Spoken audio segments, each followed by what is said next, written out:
अस्सलाम वालेकुम। मैं हूं नादिया अनवर और उम्मीद करती हूँ आप सब खैरियत से होंगे। नाज़रीन, इन सारे प्रोग्राम्स और सेशंस को करने का मकसद ये होता है ताकि आप स्टॉक मार्केट में भरपूर तरीके से काम कर सकें, और इसके लिए ज़रूरी है कि आप चैनल को लाइक करें, सब्सक्राइब करें और उसके साथ ही साथ बेल आइकन को भी हिट करें ताकि कोई भी इंफॉर्मेटिव सेशन आपसे मिस ना हो जाए। और उसके साथ ही साथ आप इसको शेयर भी कर सकते हैं।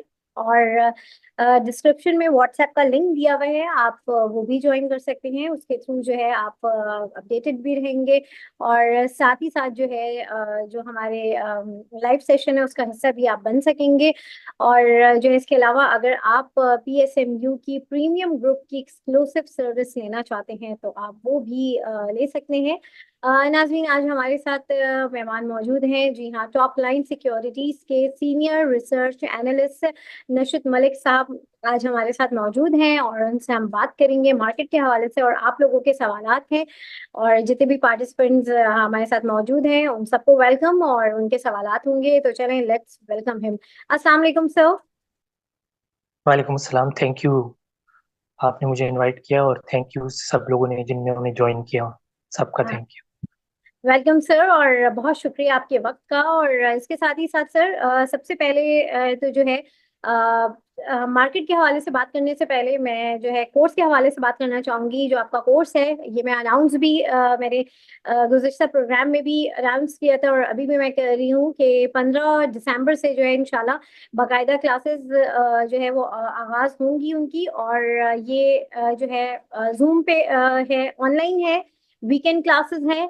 और जो है जो भी आप में से जो इंटरेस्टेड हैं वो काइंडली जो है अपनी जो स्लॉट है वो बुक करवा लें, क्योंकि बहुत ही लिमिटेड स्लॉट है और टाइम भी बहुत कम है। तो इसलिए जो भी लोग इंटरेस्टेड हैं वो जो है कर सकते हैं। सर, आपसे गुजारिश है कि एक शॉर्ट सा ब्रीफ जो है वो कोर्स के हवाले से दे दीजिए, फिर उसके बाद हम मार्केट की बात करते हैं। ये स्टॉक मार्केट, ये कोर्स जो है बेसिकली लोगों को फंडामेंटली जो है एनालिसिस करना सिखाएगा कि कैसे इकोनॉमी को देखते हैं, कैसे डिफरेंट सेक्टर्स को, डिफरेंट इंडस्ट्रीज को देखते हैं, और कैसे डिफरेंट स्टॉक्स को देखते हैं, और कैसे ऐसे स्टॉक्स आइडेंटिफाई करते हैं जो कि अभी जिसमें एक गैप है वैल्यूएशन का, या जिनमें गैप है प्राइस ऊपर जाने का। तो ये बेसिकली एक जो है इन्वेस्टर्स को वो टूल्स प्रोवाइड करेगा, वो नो हाउ, वो नॉलेज प्रोवाइड करेगा कि वो खुद से स्टॉक्स में इन्वेस्टमेंट कर पाए और अपना एक पोर्टफोलियो डिजाइन कर पाए। बिल्कुल। और sir thank you so much. और जो है इसके साथ ही साथ अब जो है अगर मैं मार्केट के हवाले से बात करूं तो मार्केट आज बहुत अच्छी थी, बहुत पॉजिटिव थी, बहुत बुलिश ट्रेंड था जो कि हम सबने देखा। सर, एक ये है कि इस वक्त जो है फॉरेनर की सेलिंग बहुत ज्यादा आई हुई है। चाहे वो हम म्यूचुअल फंड्स में देखें, बैंक्स में देखें, या इंडिविजुअल की देखें, तो जो है ये आगे जाके जो है ये कोई ये किस तरह से आप इसको देखते हैं कि कहीं एक बहुत बड़ा जो है वो क्रैश ना हो जाए, कुछ इस तरह के मामला भी लगते हैं क्या है? थोड़ा सा इसके हवाले से बताइए। स्लाइड स्लाइड क्रैश या अप एंड डाउन तो जाहिर है मैं रूल आउट नहीं करूंगा, क्योंकि वो आने को आ सकता है। लेकिन ये है कि फॉरेन सेलिंग आ रही है, और एक बहुत मेजर फॉरेन सेलिंग भी पास्ट में होके जा चुकी है, अ, जो कि एक रीबैलेंसिंग से रिलेटेड सेलिंग थी फॉरेनर्स की, जिसमें कुछ फॉरेन फंड्स ने पाकिस्तानी स्टॉक से एग्जिट लिया था। लेकिन उसके बावजूद भी, फॉरेन सेलिंग की बावजूद भी, स्टॉक मार्केट वो अपने न्यू रिकॉर्ड पे रिकॉर्ड बना रही है। तो अभी तक तो एज सच फॉरेन सेलिंग कोई इशू नहीं लग रहा। सही। अच्छा सर, ये भी एक जो है एक सवाल है जो लोग अक्सर अभी जो है कर रहे हैं कि जैसे जो आइटम्स हैं अगर उनकी प्राइस हाई जाती है या पर कैप लगता है तो एसईसीपी या स्टॉक की तरफ से जो है एक नोटिफिकेशन जारी हो जाता है। लेकिन लोगों का एतराज इस बात पे है कि जब वही स्टॉक के प्राइसेस जो है वो जब नीचे आते हैं तो तब जो है एसईसीपी है या स्टॉक है, स्टॉक मार्केट है, वो उस पे कोई अपना रिएक्शन शो नहीं करती है। जैसे अभी हेस्कॉल के ऊपर भी नोटिफिकेशन आ गया है। तो ये क्या सिलसिला है? थोड़ा सा इस बात को थोड़ा सा जो है एक्सप्लेन कीजिए। स्टॉक मार्केट में हाँ ये है कि ये ट्रेंड नोटिस किया गया है। मेरे ख्याल से ऑब्वियसली जो है जो कंपनीज हैं वो तो दोनों एंड पे अपनी इंफॉर्मेशन शेयर करती हैं। अगर कोई ऐसी नेगेटिव इंफॉर्मेशन हो वो भी शेयर करती हैं, कोई पॉजिटिव इंफॉर्मेशन हो वो भी शेयर करती हैं। तो वो तो एक रेगुलेटरी रिक्वायरमेंट है। हम्म। तो जाहिर है थोड़ा सा मेरे ख्याल से लोगों के ऊपर भी है कि वो अगर वो रूमर्स या इधर उधर की बातों पे इन्वेस्ट करेंगे तो एट टाइम्स वो बात सही निकलेगी कि कंपनी भी उसी से रिलेटेड कोई नोटिस निकाल देगी कि हाँ ये वाली डेवलपमेंट हो रही है। और एट टाइम्स ये होगा कि कोई नोटिस नहीं आएगा और कंपनी बोल देगी कि कोई हमने इंफॉर्मेशन प्रोवाइड नहीं की। तो जाहिर है कि फिर आप ऐसे रूमर्स और इनसाइडर इंफॉर्मेशन के ऊपर अगर आप इन्वेस्टमेंट करेंगे तो वो तो रिस्क है। वो तो फिर ऊपर जाने का भी रिस्क है और नीचे जाने का भी रिस्क है। तो ज्यादा जो है ना इसको आई थिंक इस व्यू से देखना चाहिए कि जब आप रूमर्स और इधर उधर की बातों को लेके इन्वेस्ट कर रहे हैं तो फिर जाहिर है कि चीज ऊपर भी जा सकती है और नीचे भी जा सकती है। दोनों साइड पे दोनों साइड के ऑप्शंस हैं। मतलब स्टॉक मार्केट कोई भी स्टॉक वो एक दिन में 10% ऊपर भी जा सकता है और 10% नीचे भी जा सकता है। तो ये दोनों पॉसिबिलिटीज एग्जिस्ट करती होती हैं डेली बेसिस पे हर स्टॉक में।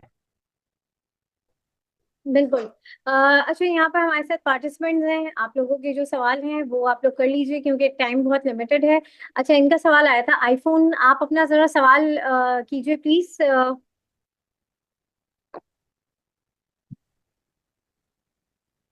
अच्छा चलें, नेक्स्ट जो है कौन करना चाह रहे हैं? डॉक्टर साहब, जो भी सवाल करना चाह रहे हैं तो जल्दी से अपने सवाल कर लीजिए।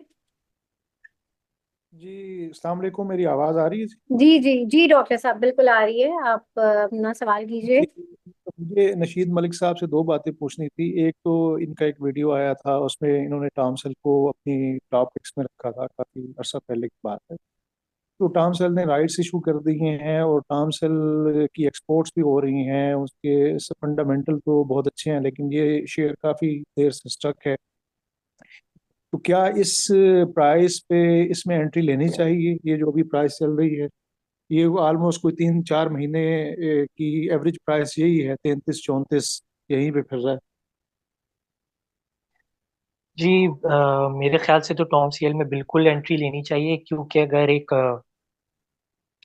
कंपनी है जो कि राइट्स इशू करके आ, सब अच्छा इसमें किसी भी स्टॉक में जो किसी भी स्टॉक में और अभी टॉम सीएल के केसेस में मैं आपको ये फंडामेंटली थोड़ा समझा देता हूँ कि अगर कोई कंपनी राइट्स इशू कर रही हो और फिर उस राइट्स को जो कंपनी के स्पॉन्सर्स या कंपनी के जो ओनर्स हैं अगर वो फुली अपना जो शेयर है राइट्स का वो सब्सक्राइब कर रहे हो तो इसका मतलब है कि ये राइट एक पॉजिटिव सिग्नल है।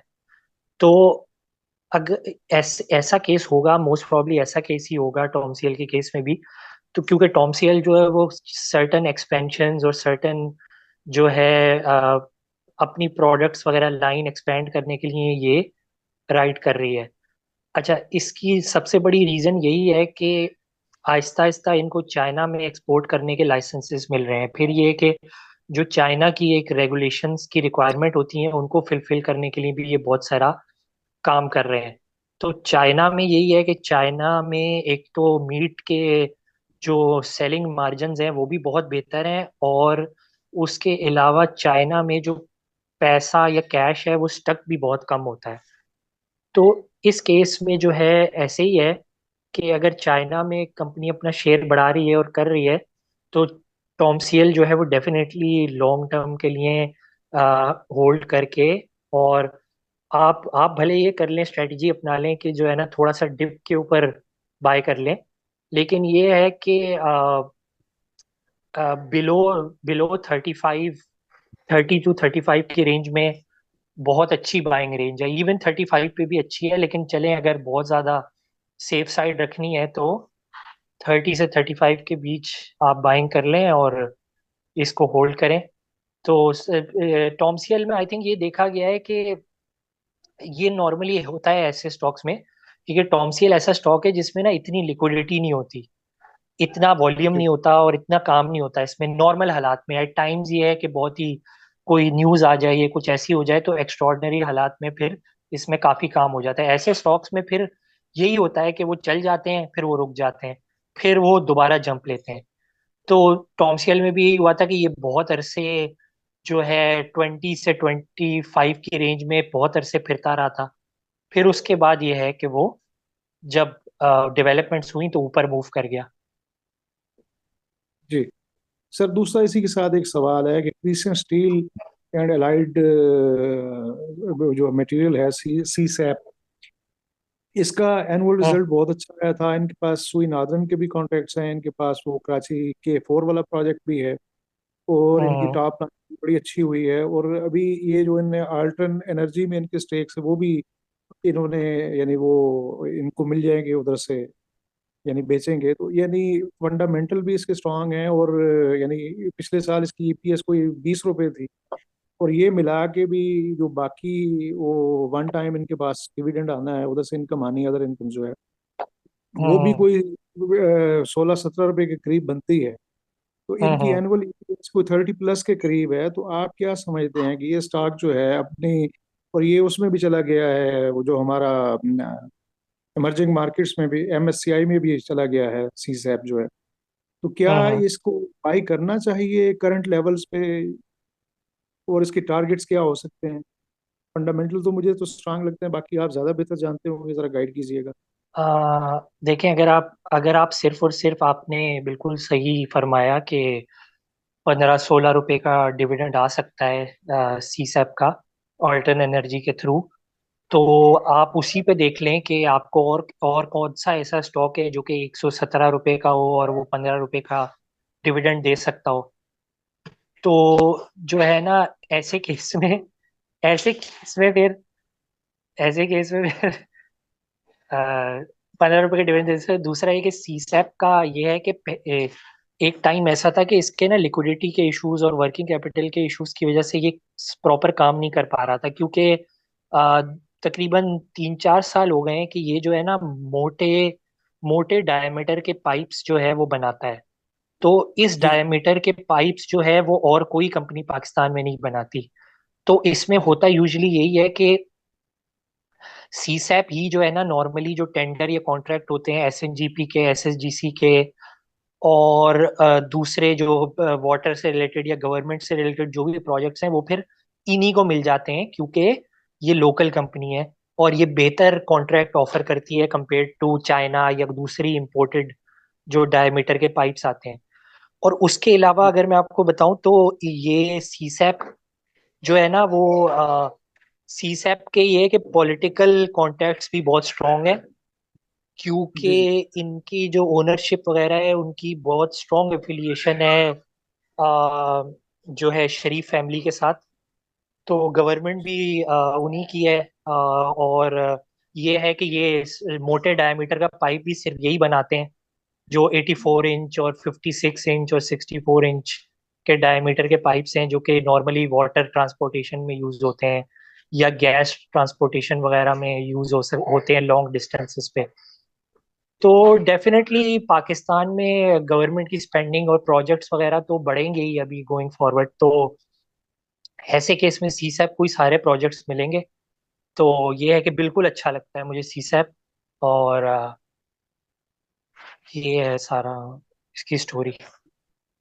Thank you. मतलब उसमें मैंने यही पूछा था कि, मतलब कहा था कि वो जो आप 14 रुपए के ईपीएस के ना, वो अल्टर्न एनर्जी से उसको कुछ पैसे मिलने हैं, कुछ इनके स्टॉक्स में इन्वेस्टेड हैं, अदर, और फिर हम्म। इनका वो बाकी जो बिजनेसेस हैं वहां से, यानी यानी जो अदर देन दैट है, यानी 20 रुपीज तो इस साल उन्होंने कमा लिया। तो अदर देन दैट जो हम्म। अल्टरनेट एनर्जी का इम्पैक्ट आना है, तो वो भी तो इनके कैश फ्लोज में आएगा ना। डिविडेंड देंगे या नहीं देंगे ये तो अल्लाह जानता है। तो मतलब उनकी हाँ, ईपीएस में मैं वो कह रहा हूँ कि वो रिफ्लेक्ट होगा 14 से 15 रुपए या इससे भी ज्यादा में भी। ऐसे ही है, ऐसे ही है, बिल्कुल ऐसे ही है, बिल्कुल ऐसे ही है। अच्छा, बाकी बिजनेसेस का मैं आपको बताऊं तो इनके जो बाकी बिजनेसेस हैं ना, उन पे आप इतना रिलाय ना करें, क्योंकि इनका ये है कि इनका जो स्टील का बिजनेस है, जो ये स्टील बिलेट्स या रीबार्स बनाते थे, वो बंद पड़ा जी। हुआ है। और अब वो कंपनी का एज सच कोई प्लान है भी नहीं। जो इनका आई थिंक हदीद हदीद इनकी टेक्सटाइल, इनकी हदीद स्टील मिल है, ये हदीद बिलेट्स वो बनाते हदीद बिलेट्स वो बंद है। और कंपनी का एज सच कोई प्लान भी नहीं है कि वो दोबारा बिलेट्स बनाए, हैं। क्योंकि बिल्कुल। एक्चुअली अभी डिमांड भी नहीं है इकोनॉमी में उस तरह से कि इनके बिलेट्स की जरूरत हो। बाकी फिर ये है कि वो जो इनका टेक्सटाइल का स्पिनिंग का बिजनेस है वो भी लॉसेस में है, वो भी काफी बुरा ही चल रहा है। तो जी। ये कि ओवरऑल मतलब जो मेन है वो इनका पाइप्स का बिजनेस ही है, और वो पाइप्स का बिजनेस ही बड़ा स्ट्रॉन्ग इनका चल रहा है और आगे भी चलेगा। Thank you. सही है। जी। बहुत शुक्रिया डॉक्टर साहब। और सर, आपसे रिक्वेस्ट है कि बहुत सारे लोगों के सवाल हैं, तो मैं चाहती हूँ कि कवर हो, और सेशन का टाइम बहुत लिमिटेड होता है। तो ये कि आप लोगों से भी रिक्वेस्ट है कि दूसरों को भी मौका दें और अपने सवाल करें, बिल्कुल करें, लेकिन ये कि जो है दूसरों को भी मौका मिलना चाहिए। जी, यहाँ पर रऊफ महमूद साहब, आप अपना सवाल कीजिए प्लीज। जी अस्सलाम वालेकुम।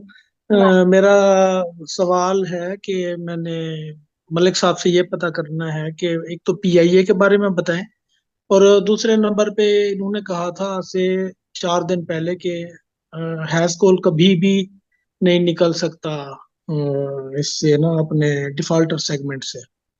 तो इसके बारे में भी बताएं।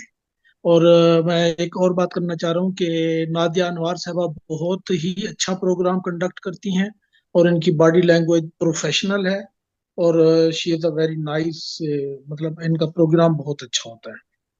थैंक यू, शुक्रिया। थैंक यू, थैंक यू, बहुत शुक्रिया रऊफ महमूद साहब आपका। सबसे पहले तो ये है कि मैं आपकी लास्ट वाली बात पे जो है ना कमेंट कर देता हूँ कि वाकई मैम नादिया जो है वो अच्छा शो करती हैं, इसीलिए हम लोग सब शो पे आते हैं। थैंक यू बाकी सर। ये कि हाँ, असल में देखें रऊफ साहब, मैं जो है वो लोगों को हमेशा जो रिस्की स्टॉक्स होते हैं ना, और जिनके पीछे कोई बहुत स्ट्रॉन्ग बिजनेस फंडामेंटल नहीं होते, मैं लोगों को हमेशा उनसे दूर रहने की एडवाइस देता हूँ। हाँ, अगर ऐसी बात नहीं है कि उन स्टॉक्स में फिर पैसा नहीं बन जाता, बन जाता है, बहुत सारे लोगों का पैसा बन जाता है, लेकिन फिर बहुत सारे लोगों का पैसा निकल भी जाता है। तो इसी वजह से फिर मैं थोड़ा सा, अच्छा पीआईए की जहां तक बात करें तो पीआईए में ऑब्वियसली ये है कि पीआईए भी अगेन रिस्की है, लेकिन पीआईए जो है वो प्राइवेटाइज होगा ही होगा, क्योंकि अभी आईएमएफ ने भी अनएक्सपेक्टेड चक्कर लगा लिया था कि अभी तक पीआईए प्राइवेटाइज हुआ क्यों नहीं। तो इन एनी केस गवर्नमेंट ने कुछ ना कुछ करके इसको प्राइवेटाइज करना ही है। तो डेफिनेटली आप पीआईए भी लेके होल्ड कर सकते हैं, उसमें रिटर्न अब बनने में हो सकता है थोड़ा सा गैप आ जाए, लेकिन ये है कि पीआईए को इनको प्राइवेटाइज करना ही पड़ेगा, क्योंकि अभी आईएमएफ कोई ऑप्शन नहीं दे रही गवर्नमेंट को। और ये जो तो भी ये गैर ममालिक से इंटरेस्टेड हैं पीआईए लेने में, तो आपका हम्म क्या ख्याल है कि तो इसकी प्राइस वैल्यूएशन बढ़ जाएगी शेयर्स की, इसमें होल्ड करना चाहिए? अ, देखें, गैर मुमालिक से लोग इन्वेस्ट कर सकते हैं, लेकिन ये है कि बहुत ही गवर्नमेंट को बहुत ही ज्यादा झुक के और बहुत ही कम किस्म की ऑफर करनी पड़ेगी, क्योंकि ऑब्वियसली पीआईए की बहुत सारी डेट लायबिलिटीज, बहुत सारी चीजें ऐसी हैं जिनको गवर्नमेंट को बहुत ज्यादा बेहतर ऑफर देनी पड़ेगी, तब जाके फॉरेन इन्वेस्टर आएगा। क्योंकि जाहिर है फॉरेन इन्वेस्टर भी जो है क्या बोलते हैं उसे, आपके कोई फेवरेट मामू या चाचू तो है नहीं। वो अपना अपना बिजनेस का फायदा देख के और अपना पैसा देख के इन्वेस्ट करेंगे कि हम पैसा डालेंगे तो हमें कुछ रिटर्न में मिलेगा।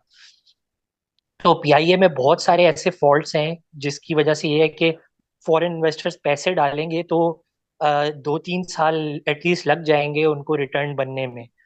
तो ऑब्वियसली वो गवर्नमेंट को बहुत ही ज्यादा डिस्काउंट और बेहतर डील देनी पड़ेगी, तब जाके कुछ बनेगा।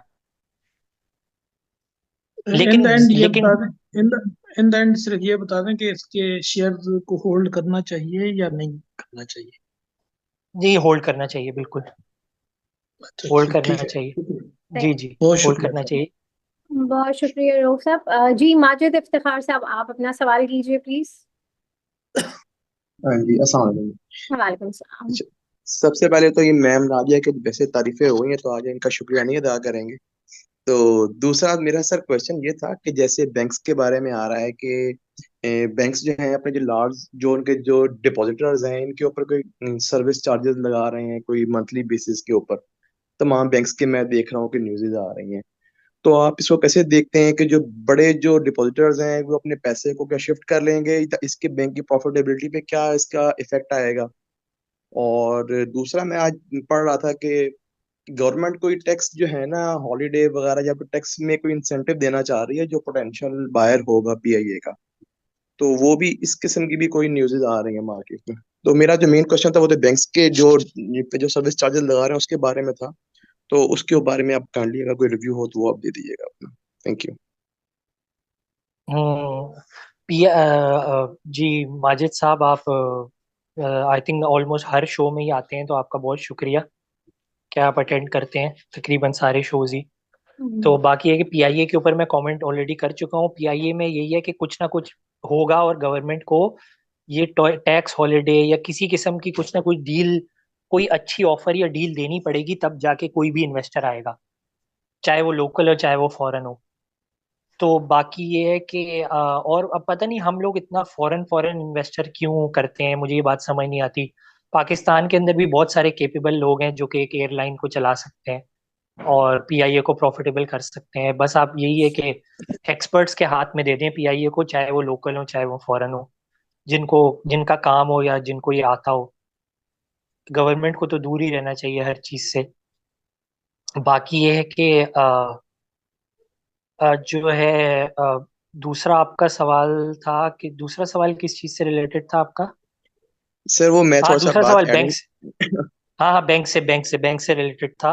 अच्छा, बैंक्स में डेफिनेटली ये जो है एक रिस्क है और शायद लोग इसके बारे में सोच नहीं रहे, क्योंकि अगर कोई इंसान है जिसने 5 बिलियन की अमाउंट रखी हुई है और उस 5 बिलियन के ऊपर जो है वो 5% लग रहा है, तो आई थिंक ये कोई 25 करोड़ की अमाउंट बन जाएगी, या अच्छी खासी एक अमाउंट बन जाएगी। मुझे देखना पड़ेगा, एक मिनट। पाँच,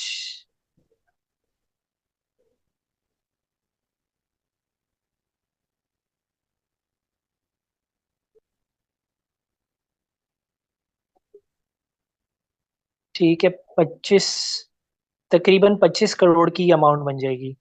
यानी कि अगर आपने 5 अरब रखे हुए हैं और आपको 25 अरब का 25 करोड़ का टैक्स लग जाएगा, ऐसे ही अकाउंट में पैसे पड़े होने के ऊपर।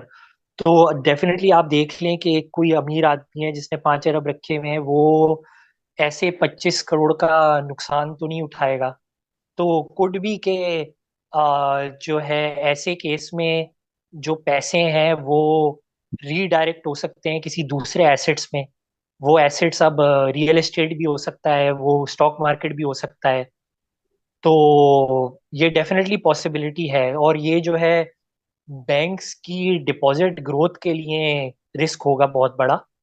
बैंक्स की डिपॉजिट शायद कम होने के लिए तो इतना रिस्क नहीं होगा बहुत ज्यादा, लेकिन हाँ, डिपॉजिट ग्रोथ जो हर साल आती है बैंक्स की, उसमें रिस्क आ सकता है। तो जाहिर है कि बैंक्स के पास डिपॉजिट कम होंगे तो वो डिप्लॉय करने के लिए या इन्वेस्ट करने के लिए अमाउंट भी कम होगी। तो हाँ, डेफिनेटली एक रिस्क है बैंक्स के लिए। इसको क्वांटिफाई करना बहुत मुश्किल है नंबर्स के अंदर, लेकिन रिस्क है ये। अच्छा सर, वो मेरा जो पॉइंट था वो आपका जब से जो तो हम फॉरेन इन्वेस्टर की क्यों बात करते हैं पीआईयू में, इसमें मेरा टेक है। लोग इसे डिसएग्री कर सकते हैं। जिस तरह वो आईपीपीस के साथ वो जो कॉन्ट्रैक्ट जो टर्मिनेट हुए हैं ना म्यूचुअल कंसेंट के साथ, तो माइट भी इस किस्म के जो स्टेप्स हैं ना वो इन्वेस्टर्स जो लोकल इन्वेस्टर्स हैं उनके लिए वो एक रिस्क होते हैं और शायद इसलिए वो मजीद इन्वेस्ट करने से घबराते हैं पाकिस्तान के अंदर। It might be.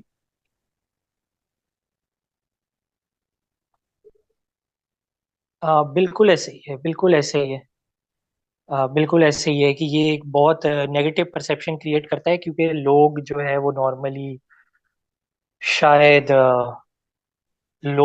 शायद पॉजिटिव साइड देख रहे होते हैं कि यार बिजली के बिल शायद कम हो जाएंगे। लेकिन जिस मुल्क जो ऐसा मुल्क हो जिसमें गवर्नमेंट अपने वादे पूरे नहीं करती, उस मुल्क में फिर इन्वेस्ट कौन करेगा। खैर ये लंबी डिबेट है। हम नेक्स्ट क्वेश्चन पे बढ़ते हैं। नादिया, अगर हम जी नेक्स्ट कोई अशफाक क्वेश्चन। अहमद साहब, आपने अपना सवाल किया था। आपका सवाल थोड़ा ज्यादा है, आप अपना सवाल जरूर कर लीजिए। जी जी।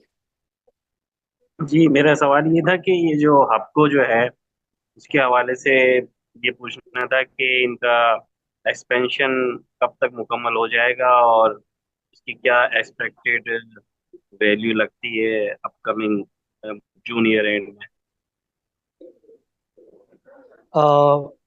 हाँ, किस आप गाड़ियों वाले एक्सपेंशन की बात कर रहे हैं? जी जी गालिब।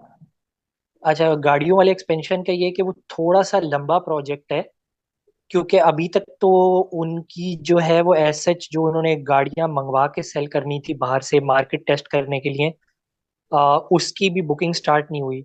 तो ऑब्वियसली फिर बुकिंग स्टार्ट होगी और उसके बाद फिर वो गाड़ियां बिकेंगी, फिर उसके बाद कंपनी देखेगी कि कितने का प्लांट लगाना है और क्या जो है वो अ, फिर उसको कब स्टार्ट करना है और फिर कब गाड़ियां मैन्युफैक्चर होना शुरू होंगी। तो इसमें जो है तकरीबन 2-3 साल लग सकते हैं। 2026 या 2027 तक ये बात चली जाएगी। बाकी ये है कि ऑब्वियसली हबको को कुछ पैसे मिलेंगे, जो है अपनी उन्होंने जो उनका प्लांट का कॉन्ट्रैक्ट टर्मिनेट किया है, तो ऑब्वियसली हबको उन पैसों को यूटिलाइज करेगी इसी एक्सपेंशन के लिए। और डिविडेंड वगैरह कोई कोई बड़ा डिविडेंड वगैरह आना थोड़ा डिफिकल्ट लग रहा है। सही सर, हम्म। Thank you. जी नदीम असलम साहब, आप अपना सवाल कीजिए। उसके बाद फराज, मैं आपका सवाल लेती हूँ। जी नदीम साहब। जी शुक्रिया आपका। एक छोटा सा कमेंट मैं पीआईए के बारे में भी करना चाहूँगा, क्योंकि मैं पीआईए में जॉब किया हुआ। मैंने मैंने 1976 में पीआईए ज्वाइन की थी एज फ्लाइट इंजीनियर, और उसके बाद बहुत साल वहाँ काम किया। फिर 6 साल मैंने जापान एयर सिस्टम, एक डोमेस्टिक एयरलाइन थी जापान की जो अब मर्ज हो चुकी है जापान एयरलाइन में, उसमें भी काम किया। और एमिरेट्स जब बनाई पीआईए ने तो उसमें भी शामिल था मैं, बाकी बहुत से क्रू मेंबर्स की तरह। अच्छा, इसमें यह है कि एक तो दिलचस्प बात यह कि 1976 में जो पीआईए के पास फैसिलिटीज थी इंजीनियरिंग में, मिसाल के तौर पे जेट इंजन्स ओवरऑल करते थे, फ्यूल टैंक्स की अंदर से जो मेंटेनेंस होती थी, और इसके अलावा विंग्स की भी, और ऐसी ऐसी चीजें होती थी जो दुनिया की बहुत सी एयरलाइंस के पास उस वक्त भी नहीं थी और अभी भी नहीं है, शायद एमिरेट्स के पास भी ना हो। और जिस जापान एयर सिस्टम जिसमें मैंने काम किया था जापान में, उनके पास भी कुछ भी नहीं थी इनमें से। वो कहीं और से फिर करवा लेते थे ऐसी चीजें। और पीआईए में बाहर से जहाज आया करते थे मेंटेनेंस के लिए, और कई एयरलाइंस के। और हमारा जो पीआईए का ट्रेनिंग सेंटर था, उसमें दूसरी एयरलाइंस के क्रू मेंबर्स आते थे और बहुत से लोग आते थे, ग्राउंड स्टाफ भी और क्रू मेंबर्स भी ट्रेनिंग के लिए। खैर एनीवे, तो अभी ये है कि रिसेंटली जो है अर्नस्ट एंड यंग को ये प्रोजेक्ट दिया गया था। मुझे ये नहीं पता चला कि उन्होंने इसकी क्या प्राइस एस्टिमेट की थी। लगता है कि इसमें बहुत बड़ा जो है ना गूफ किया गया, गूफ अप हुआ है। बात यह है कि पीआईए पोटेंशियल वाइज तो अभी भी जाहिर है कि बहुत ही उम्दा एयरलाइन बन सकती है। और शायद बहुत से लोगों को ये ना पता हो कि इस वक्त जो असल प्रॉब्लम है वो पीआईए से ज्यादा सिविल एविएशन का है, क्योंकि सिविल एविएशन जो है उसकी लाइसेंसिंग और बाकी जो चीजें हैं वो सर्टिफाइड नहीं है, जिसकी वजह से पीआईए के जहाज यूरोप और अमेरिका वगैरह नहीं जा रहे। रूट्स तो जाहिर है पीआई के पास इन बहुत सी जगहों के हैं, और अगर सीए अपने आप को इम्प्रूव कर ले या सर्टिफाई हो जाए और यूरोप और अमेरिका की फ्लाइंग अलाउ हो जाए, तो उसके बाद ही पीआईए को प्राइवेटाइज करना चाहिए, और फिर पीआईए की प्राइस बहुत ज्यादा मिल सकती है। इसलिए कि वो एक एक रूट इतना कीमती है, बहुत सी एयरलाइनों के पास वो इस तरह के रूट्स नहीं है। अच्छा, अब पीआई की जो प्राइस को असेस करना, ये तो एक फाइनेंशियल जॉब है मेरा, तो उसके साथ कोई मेरी यानी सर्कल ऑफ कॉम्पिटेंस से बहुत बाहर है वो चीज। तो अब ये जो मैंने एक सवाल करना चाह रहा था पीआई से हट के, वो ये था कि हम तो नॉर्मली जो डे में जो ट्रेडिंग्स हो रही होती हैं सीडीसी या ओपन मार्केट में, उसमें पार्टिसिपेट करते हैं, बाइंग और सेलिंग करते हैं। लेकिन बहुत सी ट्रेड्स शायद उसके अलावा भी हो रही होती हैं, जैसे कि मैंने बाज़ वक़्त इनसाइडर ट्रेड्स देखी हैं जिसमें कोई निगोशिएटेड ट्रेड्स कहलाती हैं, वो क्या होती हैं? अब कुछ इस बारे में आप बता सकते हैं नाशिद मलिक साहब? जी जी सर वो सर आपसे रिक्वेस्ट करूंगी वो जरा क्वेश्चन वो आंसर थोड़ा सा क्विक कीजिएगा क्योंकि टाइम बहुत लिमिटेड है और दो क्वेश्चन और हमारे पास अभी आ गए हैं। काइंडली थोड़ा सा क्विक जवाब दीजिएगा प्लीज। हाँ, वो बेसिकली क्रॉस होती हैं, एनडीएम होती हैं, ऑफ मार्केट ट्रांजैक्शंस होती हैं, ब्रोकर टू ब्रोकर डील्स होती हैं, ब्लॉक डील्स होती हैं कि किसी बड़े इन्वेस्टर की किसी दूसरे बड़े इन्वेस्टर के साथ एक एक बड़े नंबर ऑफ शेयर्स की ब्लॉक की डील हो जाए। तो ये इस टाइप की डील्स होती हैं। तो ऑब्वियसली उन डील्स में पार्टिसिपेट करने के लिए आपके पास किसी भी स्टॉक में अच्छी खासी शेयर होल्डिंग होना जरूरी है। ये है, वो पब्लिक के लिए जैसे ओपन नहीं होती। ठीक है, जी, एनटीएन ट्रेड्स मैंने बाज कंपनीज की देखी कि इनसाइडर में hundreds NDM, of thousands of trades हो रही होती। What NDM exactly it stands for? जी ये ऑफ मार्केट ट्रेड्स होती हैं। बेसिकली ये कि जो है ना, ये फॉरवर्ड सेटलमेंट डेट के ऊपर होती हैं कि यानी कि ठीक मैं जो है वो लेट सपोज मैं आज से जो है ना 5 दिन बाद की एनडीएम कर लूं कि जो है ना आज से 5 दिन बाद मैं स्टॉक किसी को बेच दूंगा या कोई मुझसे ले लेगा, या 4 दिन ठीक बाद, इस टाइप की फ्यूचर की अच्छा डील्स होती हैं, फ्यूचर की ठीक ट्रेड्स या डील्स होती हैं जी। ठीक। अच्छा, बस एक मुख्तसर सा सवाल और है नादिया, आई एम सॉरी, आप अभी नहीं मीटिंग नहीं बर्खास्त करना चाह रही हैं और टाइम भी बहुत हो गया है। वो ये कि do you see any particular sector के जिसमें अभी भी बहुत पोटेंशियल मौजूद है अप जाने का, स्टॉक्स के उनके पी रेशो और इन चीजों के रेफरेंस से, क्योंकि बहुत से सेक्टर्स तो बहुत ज्यादा ऊपर जा चुके हैं ना?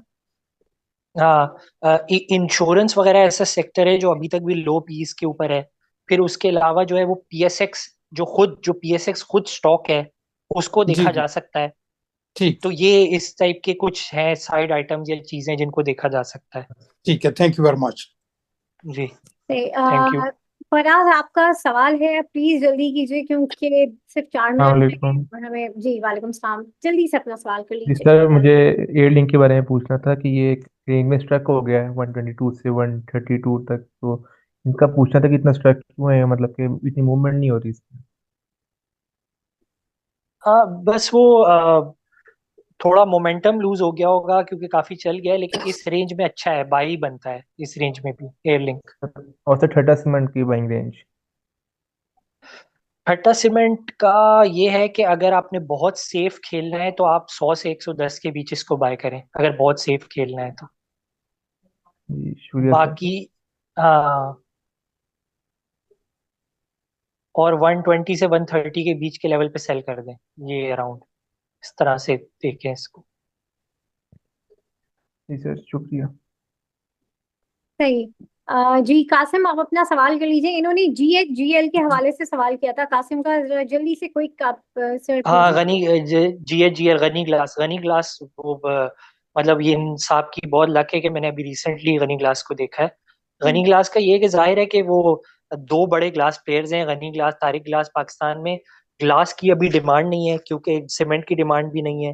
फिर उसके अलावा गनी ग्लास का एक सबसे बड़ा इशू ये है कि इसकी गोइंग फॉरवर्ड जो टैक्सेशन है ना वो बढ़ेगी, इसका इफेक्टिव टैक्स रेट बढ़ेगा।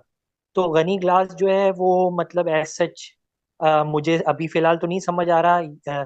अगर कोई डिमांड बहुत अच्छी हो जाती है ग्लास की तो फिर शायद गनी ग्लास अच्छा होगा, लेकिन अभी करंटली अगर तारिक और गनी ग्लास में से कोई चूज करने को बोले तो तारिक ग्लास बेहतर है, गनी ग्लास नहीं, इतना खास नहीं, सही। मैं रिकमेंड नहीं करूंगा। सही।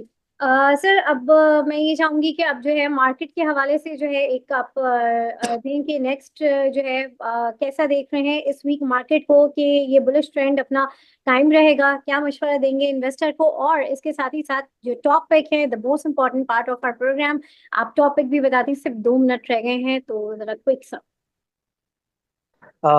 जो है मार्केट में ये है कि इवन दो फंडामेंटल्स तो यही कहते हैं कि मार्केट चलती रहेगी और परफॉर्म करती रहेगी, लेकिन अभी जो है वो सर्टन सर्कल्स में कुछ बातें चल रही हैं कि शायद एक एक प्रॉफिट टेकिंग का राउंड आ सकता है, यानी कि मार्केट जो है वो एक जो है वो डिप ले सकती है, यानी कि ये मैं आई थिंक बहुत अरसे बाद ये वाली बात कर रहा हूँ कि मार्केट एक डिप ले सकती है।